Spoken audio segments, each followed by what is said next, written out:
Stop. Before you spend a single dollar on a Mercedes Sprinter.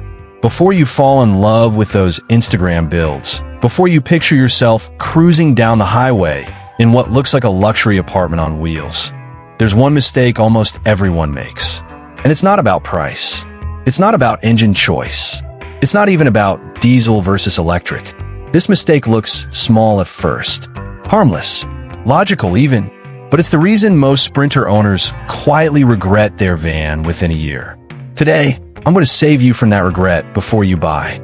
The Mercedes Sprinter has become the symbol of modern freedom. Entrepreneurs use it as a mobile office. Travelers turn it into a five-star hotel on wheels. Businesses rely on it as a premium workhorse. It's reliable, it's respected, and let's be honest, it carries a certain status. But here's the uncomfortable truth no one wants to say out loud. Most people buy the Sprinter first and think later. And that's where everything goes wrong. The biggest mistake people make when buying a Mercedes Sprinter is this.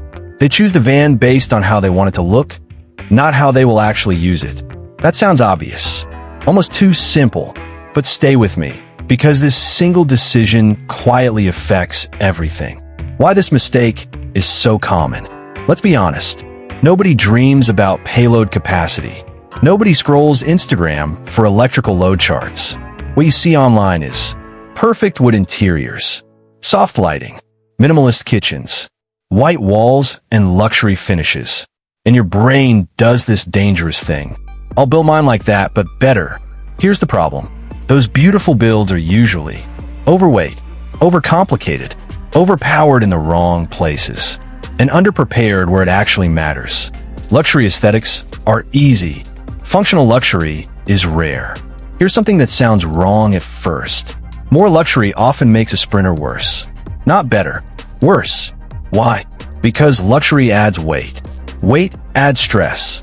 Stress exposes weaknesses. And suddenly, that dream van becomes a source of anxiety. Real-world consequences. This mistake shows up later, quietly. You notice it when the van feels sluggish uphill. Brakes were faster than expected. Suspension file instable. Fuel or range drops dramatically. Systems don't work together smoothly. And worst of all, you don't enjoy driving it anymore. Not because the Sprinter is bad, but because it's being asked to do something it was never optimized for. The Sprinter is not the problem. Let's be clear.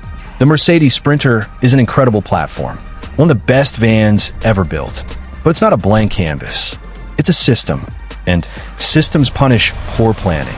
Instead of asking, which Sprinter should I buy? You should be asking, what will I do on my worst day with this van? Not the highlight reel day. The real day, the long drive, the bad weather, the tight city parking, the steep climb, the emergency stop. This is where most builds fail. Here's the truth most dealers and builders won't tell you. If you don't design the van around movement first, everything else becomes fragile. Movement is the foundation. Weight balance, suspension géométrie, power delivery, energy flow, driver comfort. Luxury should sit on top of movement, not fight it. Most Sprinter builds do the opposite. Diesel versus electric, the wrong debate. People love to argue.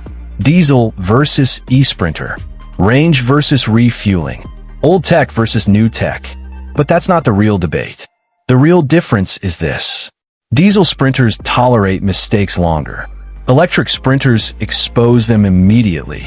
Electric vans don't forgive inefficiency, which is why many early eSprinter critics aren't criticizing the van.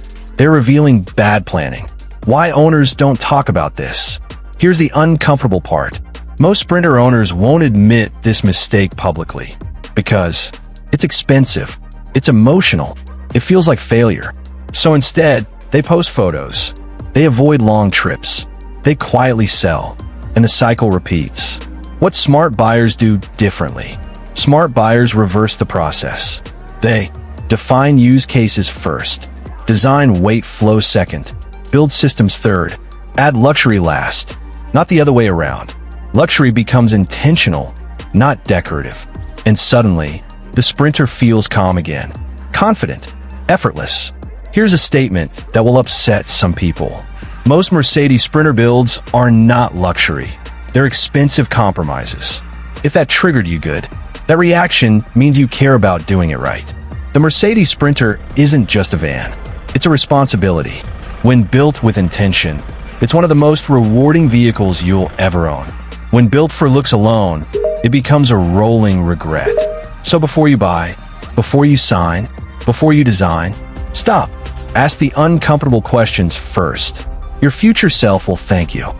If this video saved you from making a costly mistake, hit like.